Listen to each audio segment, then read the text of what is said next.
Hello, everybody, and hopefully you are tuning in to us on YouTube, and you're watching. So, we obviously most people know that as of about 10:30 this morning, Facebook went down. We sent out an email a little while ago, just asking everybody to jump over to YouTube, and it looks like we got a good number of people. I'm seeing the count go up pretty But quickly. Vince, Yeah. but Vince, as it pertains to Facebook, once we get Facebook back up, we're gonna throw this on Facebook so that it's gonna Absolutely. be documented and people can go there also to resource these videos, right? Absolutely. So, like Jono said, after this, when Facebook comes back, provided it does come back,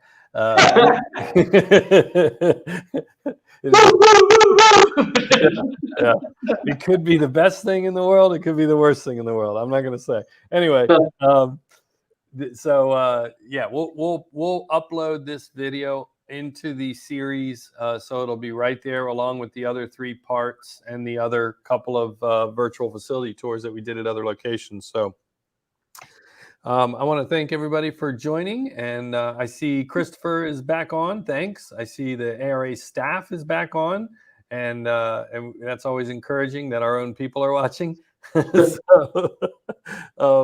Anyway, you guys, thank you again for making time. This is the 4th and final segment of this tour of Shannon's business, and it's been great. Have you guys gotten any feedback from people you've spoken to? If you haven't, just lie and tell me you have. I most definitely have. I've gotten some feedback, and I'm not one to lie, so I'm telling you the truth. Good. I'm not going to overextend it. It was like 4 people, but that's a good start. Yeah, no, that's great. I'm glad to hear that. All right. Well, we are thinking about our next steps, and where we want to do this next. So, if you guys if you're watching and you have suggestions of where you'd like to see. Yeah, Vince, I do actually. I was wondering if we have recyclers in Hawaii or possibly Key West, because I feel like those really could just exemplify what it means to be on an island. And I think we need to unpack that a little bit. Well, I'm down. Do you need a co-host? That's right. Next 3 people, we're all going. Yeah, it's the team. We're gonna get a van and we're gonna go on tour. That's right. All right. So guys, we're gonna jump right in to the video, and we're gonna watch it. And then you guys just type your questions, your comments in as you're watching, and Shannon and Jonathan will be back afterwards to answer them. And we'll see you then.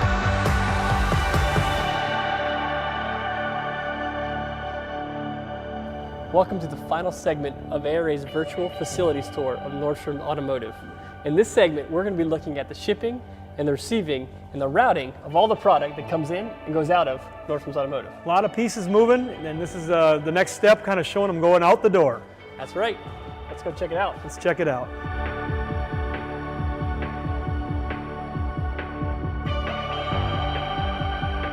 This is it. This is what we were looking for, right? We're in shipping and receiving. Yeah. And this shipping and receiving area is originally our dismantling shop. So that jib hoist, it was one left over of 3 that was in our dismantling shop here. Do you use it still? Yeah, they use it for shipping, for when they've got to get things moved onto different pallets and stuff like that. So the items that are staged here are waiting to get shipped. As the day rolls around, we've built up our next items to go. Mm-hmm. So in this area here is where we're staging our delivery trucks. It's all inside. Outside, when you look, we're actually building another area. We got this brand new building. We didn't build enough when we joined PRP. Yeah. We added on another truck route. And so now that has grown enough where we've got to be able to now add on again for 2 more dock spots. 2 more. Yeah, and so give ourselves the capacity. So this right here, is this for all sheet metal? Is this just for, do you build these cages for? This is a hood kind of going to a local run on a local courier. Okay. Otherwise it would be protected even more yet. But this is going down to Nebraska just on a quick run. So this will work for that. But if it was going to the East Coast on an eBay sale, yeah, it'd be completely different than how we do it. So I thought that was a great setup for protecting your sheet metal. All of our staging is done right here in the in the this area. So as they load the routes, we've got the carts over there Yeah. that we saw in the other room. Okay. But the larger parts are pre-staged here. So once we know it's going to be for that sale, we bring it here. The inspection, the final inspection takes place here, so we're not moving that part anymore.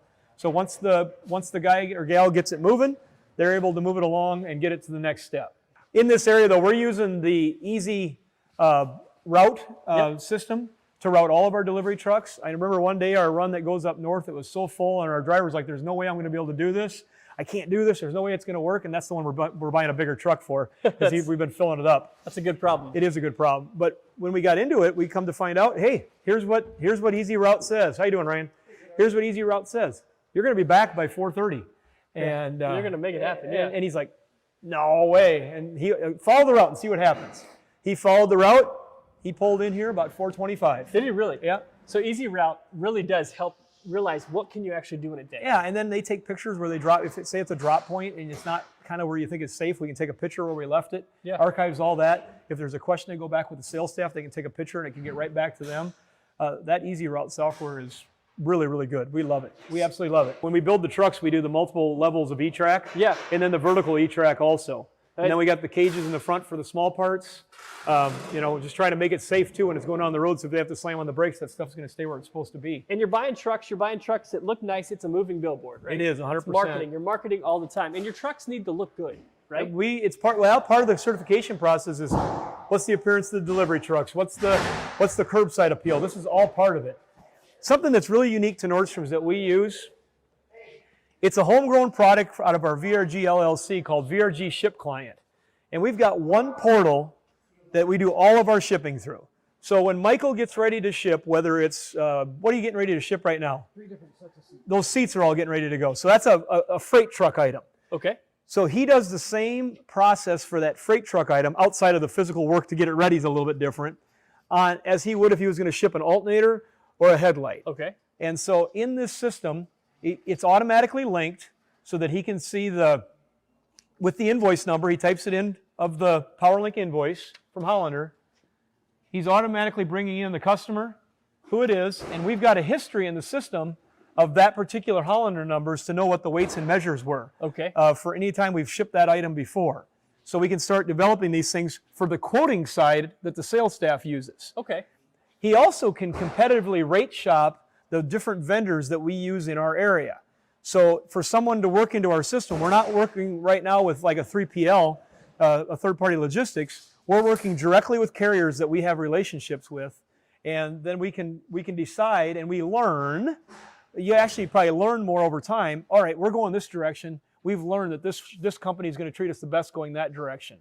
And then they can choose what carrier it's going to go on. They print the tickets. It automatically uploads back into the system to send the customer a tracking email that let them know their part's on the way. It automatically uploads to eBay, so we get our eBay satisfaction taken care of for our loaded on tracking on time. It performs all of those actions, and then we're doing it all through one system. And the salesman can also jump in at any time to see how we shipped it, what was, where it was shipped, and get the tracking numbers and follow that product. So so the salesperson has already at this point knows based on history, more or less, what to charge the customer for shipping. Correct. We're giving them a good indication. We can even pack in if we want some shipping costs on the back side Like for materials yeah. and things like that. You can add a percentage to the rate that is actually charged if you'd like on the back side. So is it so your shipping department or your shipping fees, is it a profit center for you? Our goal in shipping is to break even if we can. Okay. It's because it's expensive. I mean, it costs a lot of money. I mean, we just bought a couple of bungs of 2x6s, wasn't it, the other day, or 2x4s? It was like $10,000 for this lumber. I mean, yes, so we're cutting up more pallets and trying to use pieces of lumber to do things that we need to do. But this system, the VRG Ship Client, has been a real game changer for us in our shipping department because we're going to one place. All of our information is always in one place. We ship in one place. We track in one place. Everything's done in one place. So Shannon, if I have an alternator and we're going to send that alternator to South Carolina from South Dakota, it's obviously not going to go RNL. It's not going to go any other LTL. It's going to probably go on a small package carrier. Yep. A combination of things. Michael and the shipping team here, they learned with the help of Tyler, their coordinator, that, okay, this is who we use for these areas. These three are ones you can choose from. Small package for us, it's a little easier. we've got either FedEx, who we also have a relationship with, Okay. as part of the VRG ship client. We have a relationship we can help people with that. And then we've got the major carriers, and then we've got like United States Post Office, or locally here we use Speedy a lot, and those are kind of our small package choices. Yep. So they can choose which one they want to use out of that. So there's a combination of education of where things are going to go, and then they get into the minutia of which one of them they're going to choose once they get into it. So, but at this point, they could see like FedEx might be $30, UPS might be $27. It's mad. Well, yeah, 100%. I don't know how it works. 100%. Okay. Yep. No, they're going to see the exact rate, and if one is substantially different, and we know the service is similar, we're going to use it. Okay. So the next question, what I ask is, most people like us will have a contract with a carrier, right? We have contracts. How do we? We have contracts with numerous carriers. So do I get? Could M&M use something like this? Yes. How You does it- figure out who you use locally. I'm going to guess that you probably have 1 or 2 or 3 small package carriers you like to use. Sure. And you probably have 4, 5, 6 maybe long distance LTL carriers that you use. Sure. That's who you talk to each one of them. Guess what? When they know they have to compete to put their information into a system, that also encourages the rates they're going to give you.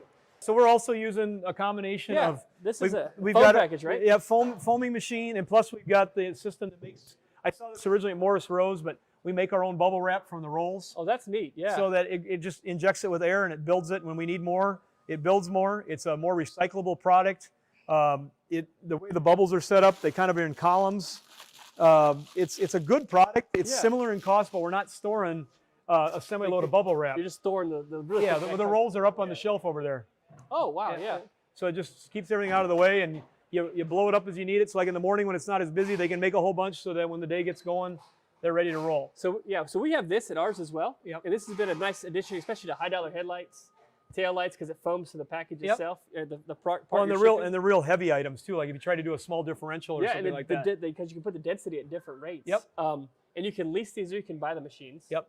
This is a leased machine. Same. That's the Yep. way to go, I think. Yep. Check with your local packaging stores around you, and they've got all kinds of things they can set up.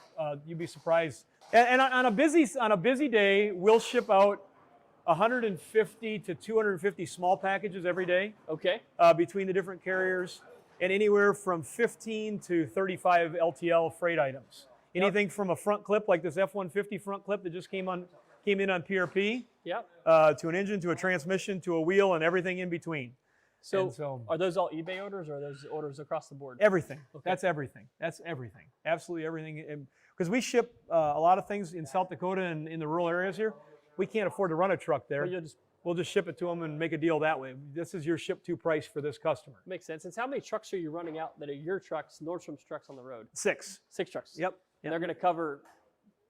Basically, I could say a 3-state area, but that's kind of being cheap because we only go a little bit into a couple of the states. Gotcha. But we're right here in the corner of Iowa, Minnesota, Nebraska. North Dakota's not far away, so we kind of cover a lot of that territory.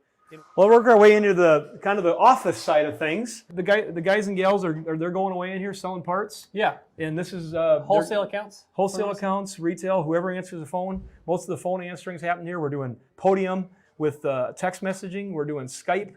We're doing email. Oh, wow. So it's We're all- doing multifaceted communication for all reps. And you've got room for, it looks like, 10, 15 sales 16, staff. there's 16 opportunities in here. Wow. Yeah, so So you're set to grow. we are 100%.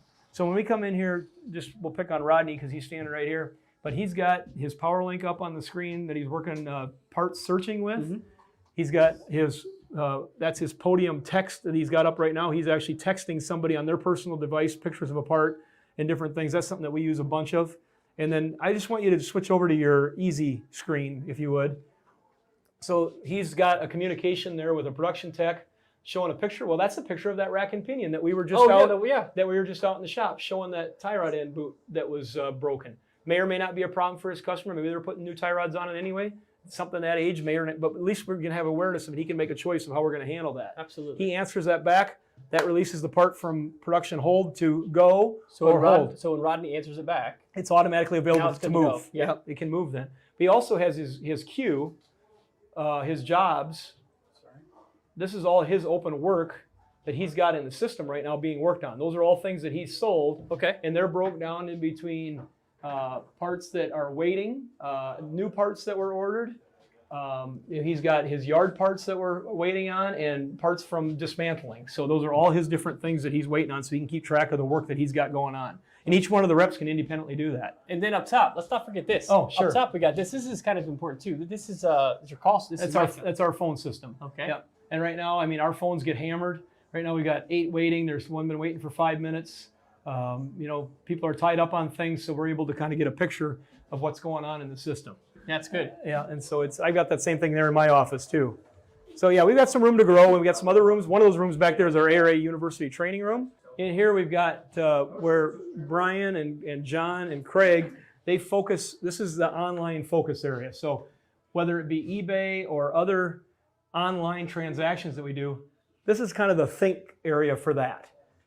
It's not since our system is designed from the ground up to do e-commerce, it's not what you would think when people see the volume of eBay that we have. That's all integrated and automated by these guys.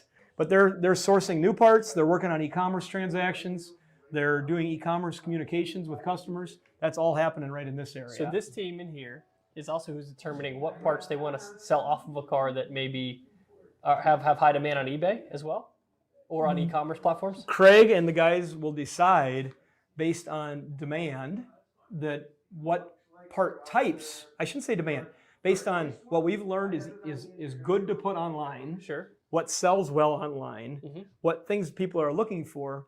That's what I talk about designing it from the ground up. Just like that fuel door that we saw, we found that we could sell those. But we had to start a process in the beginning at inventory. Because they got to communicate back with inventory, say, hey, I need these. No, to add fuel doors to inventory, create a process of adding fuel doors to inventory, create a process for the descriptions, create a process for what pictures we want, so that we can easily automate, and all of a sudden you got 1,000 fuel doors on eBay. And you're using an automation tool to push all your inventory from Hollander. We're using Hollander with E-Link.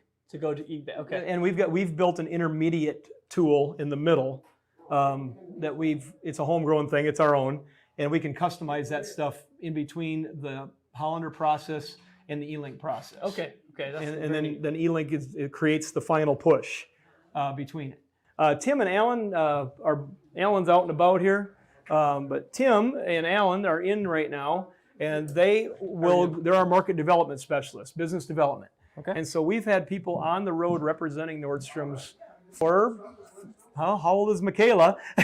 26. Yeah. So Tim's been out there for 20 years, so he happens to be my first cousin. And then Alan Mockmiller is an employee that's been with us for over 30 years, and they're both highly experienced, and they're able to go in and have one-on-one conversations at the shop level just to make sure that people know about Nordstrom's. They can help introduce them to some of the things that we're doing, but more importantly, to learn what they're doing and bring that information back to us that we can decide how we should run our business to match what they need. I read a lot. So you're not necessarily selling. They, a matter of fact, if their day is going well, we don't really want them selling. Oh wow. We want them representing. So if they'll get involved in a transaction if it's something that needs help, but otherwise we want them representing. We want these people to build a relationship with them that happens every day because they can't be there every day. You're drawing them in. Yep. And they're closers. Yeah. If that makes sense. Right? Yeah. He's like you're like the starting pitcher and they're like the closing pitchers. Yeah. He's the bringer. Okay. Yeah. The bringer. They're bringer. There you go. The bringer. As we come back in here to the front lobby, we're kind of back where we started. Tractor. There it is. We have some stuff upstairs that the studio, Nordstrom's 2.0 is the home of the Under the Hood Show radio studio. We're able to do our podcast, our radio, our video, and it's all state of the art. And that was built as part of this addition. We finally, during COVID, had the time to get the studio built. We also have more salespeople upstairs. Some of our top people, Scott and Charlie, are up there. We moved people around during COVID, and now they had squatters' rights and they don't want to leave. That's right, yeah. And so they're fine up there. We also have a chaplain's room for our chaplain. We have corporate care that comes in every Tuesday. He's a chaplain that spends half a day here. Oh, wow. He just wanders amongst the staff, and he has communication with them. No reporting back to me. James is just awesome, and it's another employee benefit, along with Ike Vision Care and dental and everything else, is soul care. Absolutely. So corporate care, he has a room up there. He can sit down and have a meeting with somebody if they want a private place. And then we've got our big conference room upstairs, the Kenai training room. We got room for 125 people up there. Wow. It's permanently set up so we can have our meetings. We've had a meeting with the employees the first Tuesday of the month for over 20 years. I think 24 years. Really? All hands on deck? Everybody in the company comes in at 7:04 on Tuesday morning. Another DJ thing, he said to have meetings at odd times. People remember what time to be there. 7:04. So 7:04 a.m. and it's an hour meeting. Unless I'm talking too much like usual, then it goes a little long. But we go over things that have happened during the month. We got great audio visual. We can show videos. We can show pictures. That's also where we can have our healthcare meetings. It's always ready to go. So there's a lot to unpack here. The repairable department where we sell vehicles. Yeah, we mentioned that before. We still sell a number of vehicles. Really? It's not so much the late model repairables all the time as it is that light damaged car with the fender bender and high miles. It's still nice. Do you offer the parts for the repair, or do you just offer the parts? We sell everything. So is it different? So not a package. Okay, that's what I was wondering. No. Hey, we want to sell anything we can sell. Sure. So we'll sell the vehicle, and you don't have to buy the parts. Maybe you already got the parts. If you buy the vehicle somewhere else, we'll sell you the parts. We don't care. Yeah. We want to sell the parts. That's the goal. It's all about, was it the part of that mission statement, profitability, right? Yeah, we got to sell the parts to make it happen. That's right. I mean, this is great. I mean, the wall, the history, the mission of what you do, the people here care. You walk around, you know their name.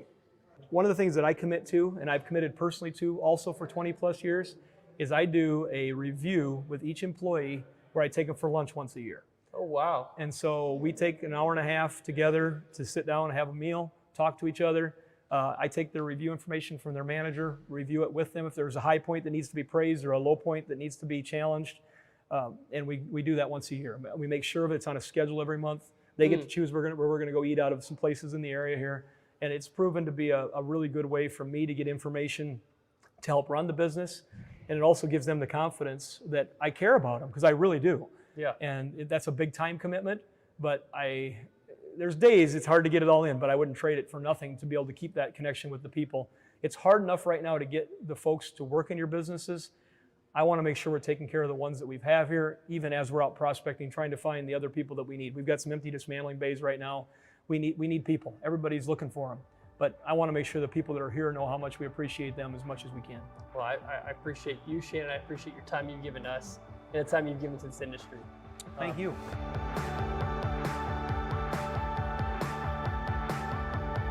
We hope you've enjoyed this fourth and final segment of ARA's virtual facility tour at Nordstrom's Automotive. We hope that you see just how important Certified Automotive Recycler Program is. Now, if you want more information about the CAR program, please make sure to visit aracertification.com. We want to make sure we thank our sponsors for supporting ARA and providing great products that you've seen here at Nordstrom. Please consider reaching out to them in order to learn more. John, it's been great having you here with us at Nordstrom's. Our whole team is excited that you came to visit. We hope that you've learned a little something and maybe saw something on the way that'll help you. Remember, aracertification.com. Get on board. We'd love to have you along.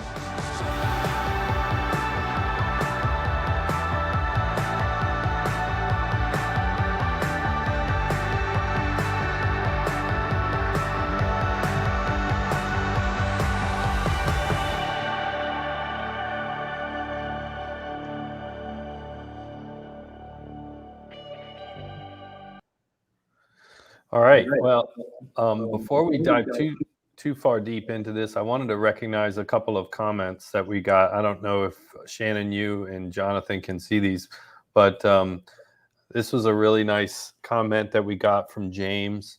And James, I want to thank you for commenting, and I'm so glad that you enjoyed the videos and that you're getting something out of it. And then Shannon, you mentioned last week that you know George, or you said your people had met George or something. I can't remember exactly the context of that comment that you made, but this is a fantastic comment right here that as a result of these videos that Benzene wants to explore certification. So what I want to tell you, George, if you're watching, is you want to go to aracertification.com. And that's where you're going to want to start the journey of certification. And of course, if you have any questions, please don't hesitate to reach out to myself or Shannon for more information. But that's exciting to see, isn't it? Yeah, it is. And one, you take somebody like George and his team out there, they've got some very innovative things that they're doing. The types of vehicles that they're really zeroing in on is a lot of the unique stuff. They're doing everything, but I mean some of the very unique things.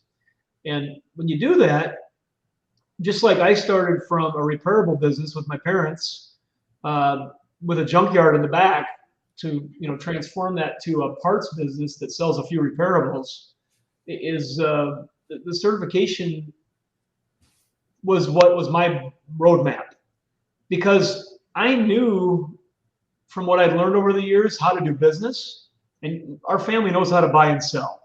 My dad grew up around the racetrack, and everything, he should write a book, everything I learned about promoting from, no, I got that wrong. But anyway, basically, grew up around the racetrack, everything I learned about promoting, I learned from a carny, because the promoter at our local racetrack was like a carnival guy. I mean, he had the candy toss, the pennies in the front straightaway. The kids would all come down and pick pennies out of the track. I mean, he was always promoting.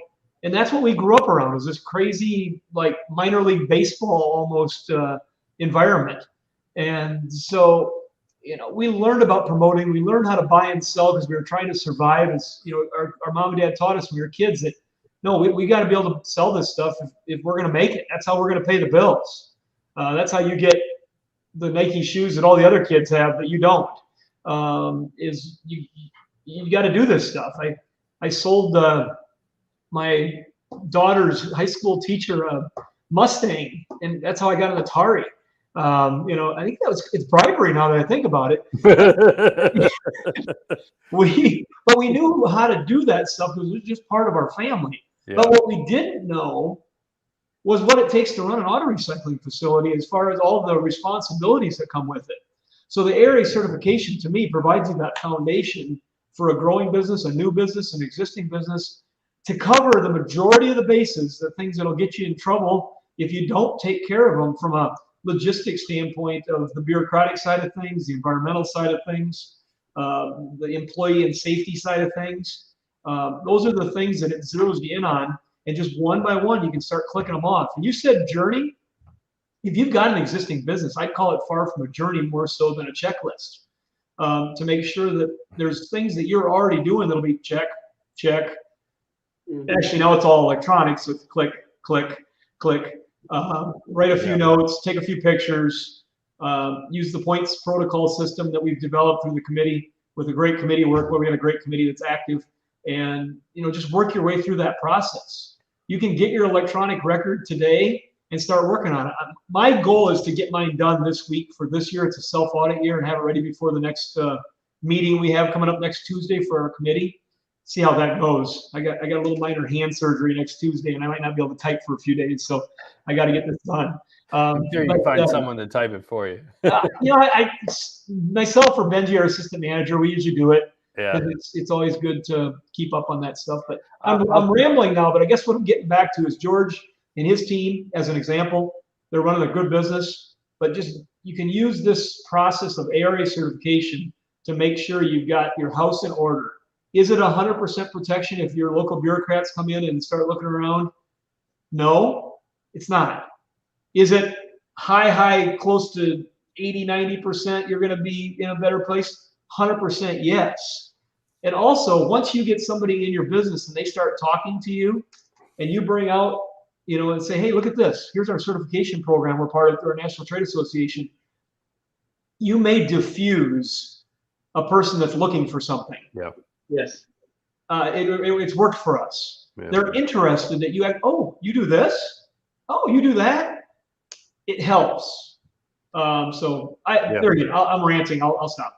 Yes, Shannon, you are ranting, but I would do the same thing, given if I was the chairman of the certification committee like you are, and I feel like this is why we do what we do, right? So we do what we do because we want to educate the industry on how to do things better. And this is a win. This is one of those things where you sit there and we're actually tangibly being able to sit there and go, George, your operation is already good, but the fact that you're embracing this is affirming what we have been preaching, if you will, that this is the way to move forward. And Shannon, just to highlight the same thing you said before, certification is for the guy starting today and for the person that's been open for 100 years. It's not designed just for one or for the other. And that person who's been doing it for 100 years, like you said, you probably do a lot of stuff that's necessary already.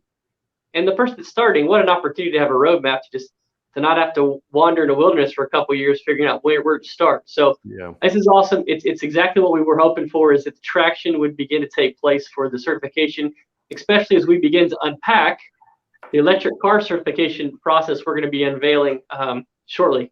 Yeah, and I'll tell you, and I know Sandy's watching. She commented and just said that you guys did a great job, so I'll pass that along. But I also I was talking with Sandy last week, and she said that that we've begun to see a flurry of certification records being requested. So ever since the starting of this series, each time one of these videos airs, we get a little flurry of activity of records being requested, people starting or continuing their path of certification. So that's really great. That makes this worthwhile. We're so glad everybody's getting a lot out of it. So at this point, you know, Jonathan, if you've got questions about what we just saw, if you guys who are watching this have questions about what we just saw, please chime in. While Jonathan's thinking of some questions, I want to give Shannon an opportunity to talk about two things. I think Jonathan just fell over. His chair fell over? What happened, John? Are you okay? Well, While he's fixing that, I want Shannon, I want you to tell us a little bit about the shipping platform that you developed and that is sponsoring this episode. Yeah. And so why don't you start with that? And then I seriously thought you flipped off your chair there. I don't know what happened. That was funny. I'm trying to maintain the show. Oh, you got to keep it real. People love it. VRG Ship Client is something that it's spun off out of our VRG group, and the Vehicle Recyclers group is a small group that is involved with some certain dismantling. And as we've went through different things, we've learned that there's some certain things we'd like to do software-wise, and one of them was this VRG Ship Client. And we've used it now for, I think, 5 to 7 years now, I think, or something like that, and it's been enhanced over the years, but giving us that ability to have a common one portal for all of our shipping that we do has been very, very good for our company. This is a very small platform. We're almost kind of nervous talking about it because we don't have a huge staff behind it through the VRG, but we've got the right people involved that know how to make it work. And the fact that we can have a system that keeps track of our weights and measures by Hollander number designation is a powerful little database. We have in our records, you know, all of our shipments that we've done, they're in our control, they're in our database. If I ever want to rate shop with a carrier, we can show them actual data of what we do for having those discussions. We can sit down and do that. And, you know, so that's helpful. Our sales staff has the ability to get quotes on the fly with the software. Our shippers use the same place they go all the time. And so everything's done in one place. Now, there's definitely some exceptions where we use 3PLs for, you know, a full frame going somewhere, and we're trying to figure out how to get it to, you know, Nantucket or wherever it might happen to be. But we definitely will step out of the bounds from time to time. But otherwise, this is something that we just live in as far as our shipping goes. I see Scott popped up a question if we're selling the software or not. And we are looking for people that are regular shippers that can help. Because our goal of doing the software, this is not a profit center for us. We want to pay the bills, and we want to help everybody get onto the system and get some common relationships going with carriers to help us all with our rates so that everybody wins. And there's a setup fee. I don't have those numbers. I can get you in contact with the people that work with it. And then there's just a very small monthly fee to keep it going, you know, with the software. But it's something we're definitely interested in. You can contact me, and I can get people to send me an email, Shannon at nordstromsauto.com, and I can direct you from there. I get a pretty busy life, but I'd eventually get caught up with most of the emails. So Shannon, my name, and then our business website, nordstromsauto.com, and I can get you the information. Well, I think that was something that Shannon, you and I have talked about it twice about that software. I haven't pulled the trigger yet, but one of the things you just mentioned is it sharing the dimensions and weight data by part type and interchange number between the users, or is that just to yourself as a yard? Well, you have your own historicals, and then we've got the main database. We try not, for privacy reasons, we try not to jump in between different people's stuff. That's just not a good practice. But some of that information on the backside, we can make it ambiguous and use it in other places too. So I believe the answer is yes, we can, but I don't want to just sit here and tell you for sure is on that, because I'm not doing that every day. But we'll definitely find out those answers. So I think that kind of answers Scott's question also that Vince, you put in recording. Yeah, I popped that up because you guys were already talking about it. Want to make sure you covered it, but it sounds like I was listening and it sounds like it's kind of a mix, right? So you're kind of relying on the individual's database, but there is also some preloaded information as well. Yeah, like I said, we've developed ours over time, so our database is really deep. So that's why I just don't know at this point how much of that is bleeding across the database, because we developed so much on our own, and then we've probably shipped out 50 of a certain Hollander number, and you take out your exceptions and you can get a pretty good average on how it packaged up when the time you're said and done. Especially with weights, you can get pretty darn close, so you know where you're at. Good. Well, good. Vince, I've got some questions that kind of came up regarding the VRG shipment, regarding some other stuff too. But okay, I want to first say this. I cannot guarantee that my camera won't fall off again. So if it happens, I have to fix it. I tell you what, here's what we'll do. Since we're a team, if your camera falls off, Shannon and I will both launch out of our chairs, so it'll look like we all fell down. Yeah, like an EM pulse hit us or something. Yeah. That's right. One of the things that you had mentioned is that the sales staff. So if I was selling it at Nordstrom's, I obviously have your yard management system, PowerLink, is on there. You've got the VRG shipping module that's you need for shipping. You've got Easy QC, which is essentially watching your shipment being delivered and being produced out of the yard, right? Correct. And you've also got your phone system data that's hanging above their head. Is there any other? And you have Podium, right? That's the texting. I mean, so you're running like 6 to 7 things as a salesperson that is constantly needing attention. Is that about right in what you do? When we hire sales staff, one of the requirements is that you can't keep focused. We hire people that are easily distracted, and they're perfect. We have got exactly. Those forms of communications are all important because we want to meet people where they're at. When you talk about the communication, we got some people that years ago we set up with Skype, type of thing, and so because they couldn't do some of the things on their own private software, and so they would use Skype off their phone. And then we got the ability with Podium to do texting, so people didn't have to use their own personal device, and that has been a big boon. The texting software and the ability to fire pictures back and forth and things like that. The VRG ship client, that gives us the ability to be able to, in their fingertips, keep them moving so they don't have to wait on someone else when it comes time for a quote that isn't in their normal realm. I will tell you that the quotes that are in their normal realm, the best people already kind of know those numbers, and we allow them the fudge room to be close, for lack of better terms. And when they don't know, then they jump in and get a new guideline. And so, our goal is to, like I said in the video, to cover our costs. And we're not looking to make it a huge profit center, but we want to get as much cost covered as we can. Now we have some other areas that we have pricing set up as such that it's automatically a laid-in price to those areas. So they don't need to know the shipping at that point. But we use our database to determine some of those costs before we add on to our pricing, such as eBay and things like that. So if we're going to do a whole bunch of stuff on eBay,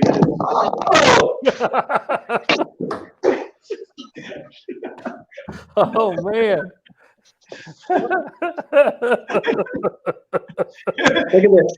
It's close. I'm close now. I won't tell you. One of these individuals on this call graciously lent me this tool.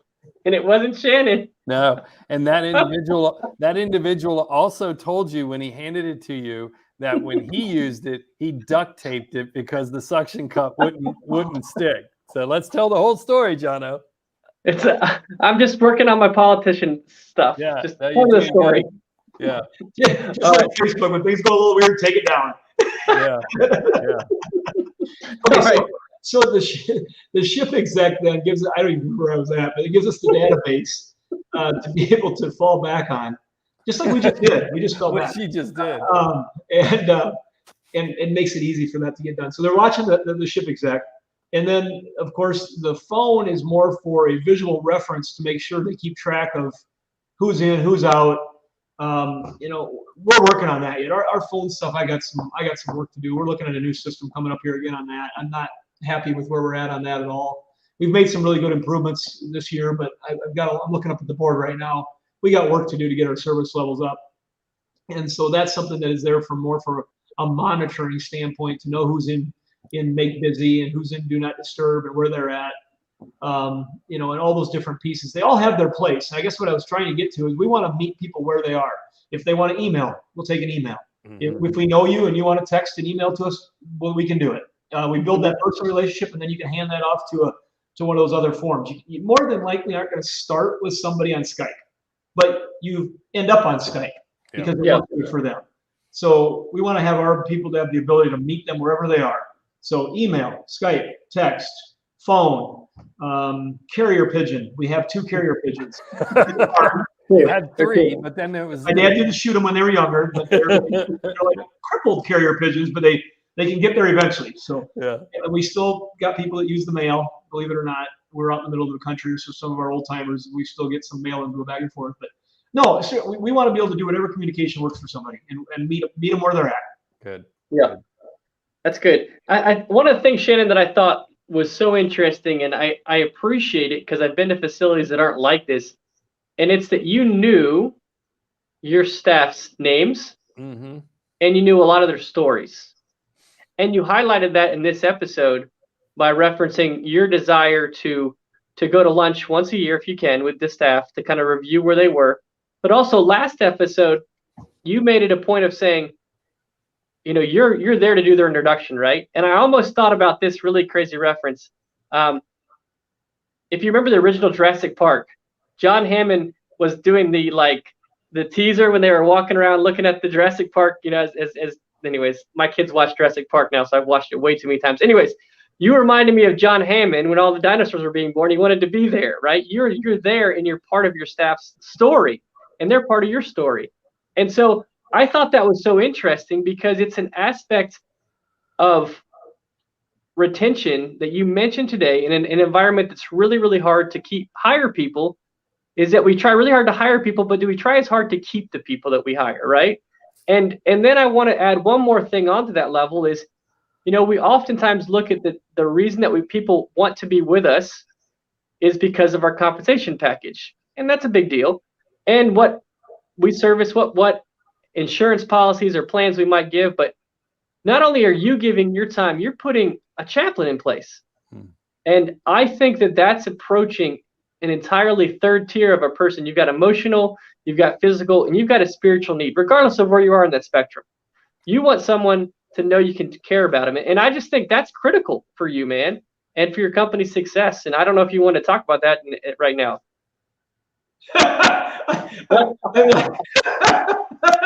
Scott. Okay, that's the actual LOL. It just happened. That was great. That was great. And the best comment of the entire series goes to Scott Robertson Jr. Shannon is also a midwife. That is Oh, awesome. Scott, you know what? I'm going to save us all the embarrassment of going further into any more conversation that we can have on any subject of that right now. And I'll go ahead and do the question that he asked. You know what? It's important that you're real with your people and realize that what they got going on in their life matters. Yeah. And so, I mean, just today, I came in here, I just came back from a lunch with an employee, and that was one of the reviews. You know, and as we sat down and we talked, I mean, we talked about work, we talked about how to get production up, we talked about challenges with some of the technology that we got to help him with. I asked him what I can do to help him. What do you need to help get the job done better? It's a question I ask every person every year.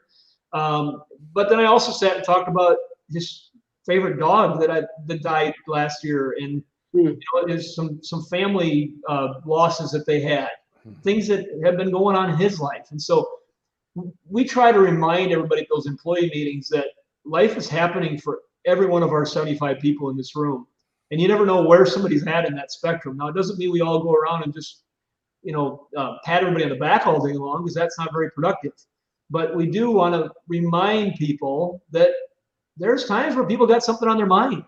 And I want to try to be a good leader in the fact that I want people to know that they're important. It's clear back to kindergarten. I mean, I want people to know that they matter. What they do, we can't do without them. And we try to reinforce that, and not just it's got to be real. I mean, you can't just say it, you got to live it. And so that's why, for me, the action of taking them out for lunch is a physical commitment that means, that I'm taking an action. To schedule those meetings every month and present a 1-hour meeting every month is an action, that you're doing, that people can see that I'm putting boots to the ground and I mean it. And yes, of course, we work on compensation and all those things, and that markets are moving so fast, it's crazy. But I felt really, I don't know what the right word would be, but I don't know. For us to go out and start looking aggressively for people outside that we need, I'd feel really bad if I hadn't first done everything I can for the people that are inside the building first. Yeah. And so and it's such a competitive market. I was telling Jonathan earlier this week, or maybe last week, that locally, so Jonathan and I are both in the same town, and locally there is an Amazon warehouse, and they're hiring, and they're paying $15 an hour just to work in the warehouse. They'll pay you $100 just to show up for the interview, and a $3,000 signing bonus. Yeah, I went to an interview. I got $100. And back to one of the things that you cued me on that I didn't finish on with corporate care. I don't know if there's something like that in your area, but this is a local chaplain, local minister from a non-denominational church that started this little ministry with a bigger client that was in his church, and asked if he could come down and do that. And he's now spread it into where he has multiple chaplains in different businesses. So you might look like, I think there's something like it nationwide, but I knew a guy that knew the guy. And so I knew what kind of person he was. Yeah. And so it took me a bit to decide to let him come into my business, because my mom, I remember her and I talking about it. She goes, geez, she goes, I don't know if we want to farm out our prayers, because we will counsel with people. And then my wife's the one that said to me, she said, Shannon, think about it. She said, the same people that have to come to you for work discipline and you have, raises in pay and things like this, that they really want to air their problems to you. She said, think about it. The times you get involved, it's usually pretty far off the rails. Yeah. And you want to be involved in that. And she's right. And where this chaplain, he's working with people all the time. The highest majority of our staff, as much as we're a Christian business, probably doesn't see a church every Sunday or every Wednesday night or whatever it might happen to be.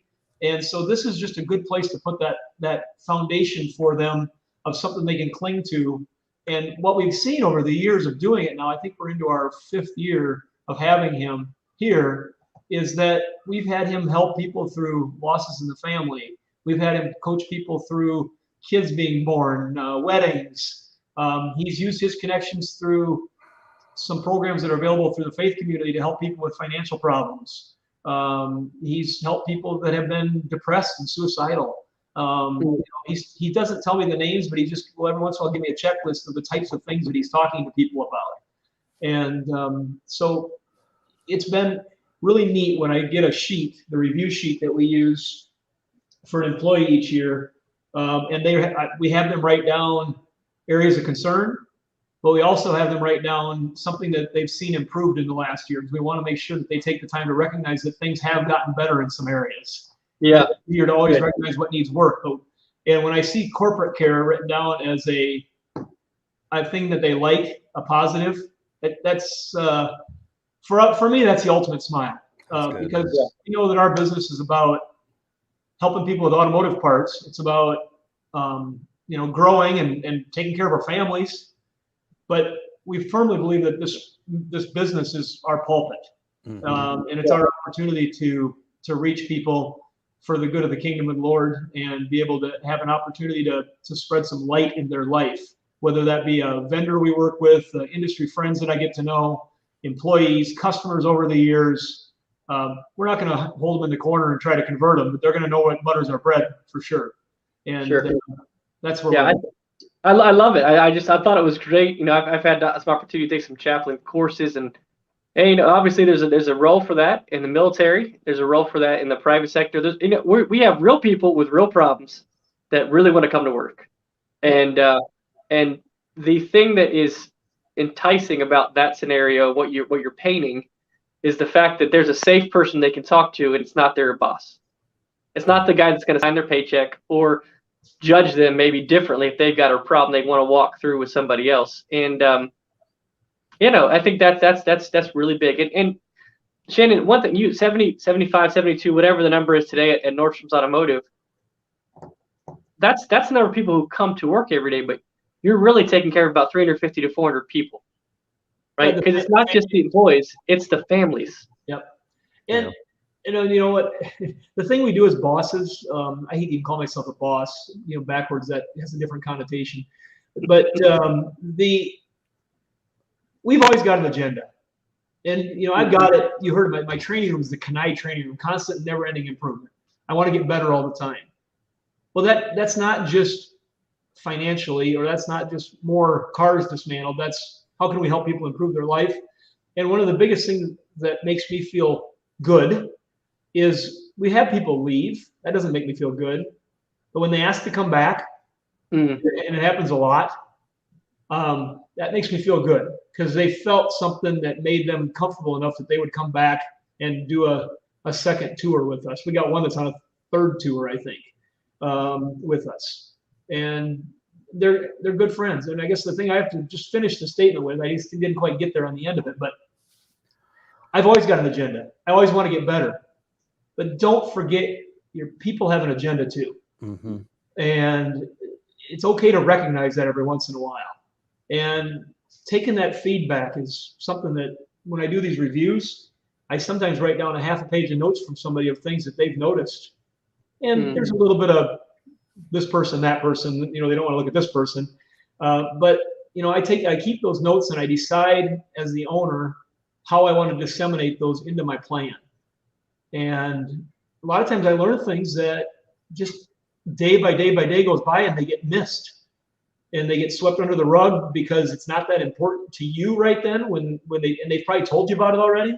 But when you take that time just to sit down, you realize that he's still thinking about this, or she's still thinking about this. Boy, if I could fix that stupid camera in the shipping and receiving area, you know, whatever it might happen to be, or the tablet with the broken screen, and get that done, what a difference that would make. Or get them a new scale because the cord keeps pulling out of the one that they've got, and they can't keep it lit up, and they fight with it every day. They know you heard them. Yeah.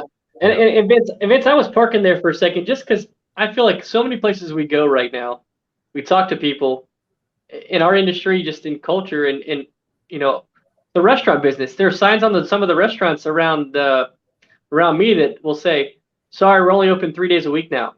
Because of staffing issues, right? So I wanted to park there because I think there is a difference working for a business, a family business sometimes, that there's a level of care, there's a level of importance you can put on the person that makes them feel valued. But we all know that in the end of the day, he may have an opportunity to go somewhere else, but there's a huge, if you're valued at a place, sometimes a dollar doesn't matter the same. Well, and if nothing else, it may give you the opportunity to have a conversation that you wouldn't have, and they would just walk. Yeah, true. You know, that's the other piece of it. It doesn't always end in a success story, but it gives you an opportunity to have a conversation before somebody goes that could be very helpful for the company, and for them maybe to wash out some differences. You may earn yourself a conversation you may not get otherwise. That's true. That's right. That's true. So, well, look, I think this has been great. I really like the way this episode has kind of finished up. I think the topic we've been on for the last few minutes has been very important, and it's probably not something that normally comes up. So I hope if you've been watching, you're taking notes, rewatch it, send us questions, comments. If there's any follow-up stuff, please send it our way. We'd love to hear about it. We want to, before I move on to thanking our sponsors, Shannon, we kind of passed over something during this final episode, and it's a big deal. And I wanted to know if you could give the audience, give the viewers who are watching this now, who will watch this in the future, 60 seconds of what Under the Hood is. Oh, yeah. For the 3 people on the planet who don't already know. No, we've got a lot of room for growth there, but Under the Hood Show started off 60 seconds. Wow. Under the Hood Show started off as an idea of my mother's when I was 19 years old to do a infomercial about our salvage yard. And we look back at it now, it was a junkyard. And at that time. And so they approached the local radio station. We got on the air. We somehow convinced them to get on the air. They somehow convinced them to put a 19-year-old kid on the air, 20-year-old, I think, at the time when we finally got it going. And we did a car talk show. Questions answered about cars, and then we give ideas and options. And just long story short, over the years, that has morphed into a nationally syndicated car talk show called Under the Hood Show. And we are on 250 about radio stations around the country in syndication. If you look at our website, you can find out where. If you look at the picture there, Russ Evans, the one on the left, he's poured a ton of work into this. He manages our service center. And Chris Carter in the middle, the one that looks like Jack Black, he is he's on the #1 rated morning show in our market, the Chris and Doc Show, a country station. And so he comes out with us, and now we broadcast from our own studio. We're doing the podcast now for a number of years. It's growing and growing. We get people from all over the country. It's a 2-hour show. You see some of our sponsors there, Road Ready Wheels, car-part.com, or some of our industry sponsors. But we got a lot of auto industry sponsors from different companies like Clarios, the people that make the batteries, and we've got we'll get folks like from the Chemtroller from Berryman Chem Tool, and we got a lot of different sponsors that get inserted into the show. But it gives us an opportunity to give people answers to questions, and we work right in the middle of the wheel. So if somebody needs some advice, we'll send them to the dealership if it makes sense. We'll send them to the independent repair shop if it makes sense. We'll tell them to go to a professional auto recycler on car-part.com if it makes sense. We give them advice to try to make our listeners, as I call it, better consumers of the automobile. Yeah. And so underthehoodshow.com, check it out. That was more than 60 seconds, but I'll shut up now. It was, but I knew it was going to be when I asked you. Yeah. That's how it started. That's how it ended. It's still going. But listen, I'm the guy holding the camera with his hands. I'm really. All right, we're going to end this. We're going to end this. So everybody watching, please take a moment to learn more about our sponsors who were gracious enough to support this series: Easy Sweet, SRS, VRG, Hollander. Those guys are fantastic supporters of ARA, and they did a great job sponsoring this, and hopefully we did a great job of highlighting them. So take some time to explore them and see the products that they have to help you and your business. I want to thank everybody for joining us on this 4-week-long journey through the 4-part series of virtual facility tour at Shannon's. Shannon, I want to thank you for being as gracious as you were. We had a great time when we came to visit. We had lots of fun touring your facility. We had a dinner that we will not soon forget. That was the highlight. It was crazy. We had a server that could be her own show, and we could tell stories. She was a hoot. Anyway, it was great, and we really do appreciate you. And we're looking forward to seeing you and your team in Dallas in November. And I'll be doing a couple seminars in Dallas where the certification story will continue, and we'll be unveiling the high voltage vehicle dismantling protocol. It's already out there as part of the car standard, but something that Mr. Presidente Scott wanted was to let's get something going with electric vehicles during his tenure. He really pushed us, and we responded, I think, pretty well. And so we need to get people rolling with this stuff. So we'll see you in Dallas. I am going to miss my wife's 50th birthday, so this is a hard one to be gone. So you should bring her. Anyway. That's not right. You have a good time. So, Jonathan, thank you as well. I appreciate your time and energy that you're constantly giving to the industry. You are, Jonathan, in this November, will be rolling off the executive committee. He served an extended term as the first past president for a year longer than most, and we appreciate that. You are the guy for this series. As we continue doing these tours, I'm going to be even though your responsibilities to the EC will go away, I'm going to be coming to you to continue to do these series, these virtual facility tours, because you do a phenomenal job, and I think recyclers can obviously relate to you as an owner operator. So thank you guys, both of you. Yeah, John, thank you for your service to this industry. I think you were just knighted. Yeah, I know. Yeah, sure, Jono. All right, everybody. Thank you very much, and we'll see you next time.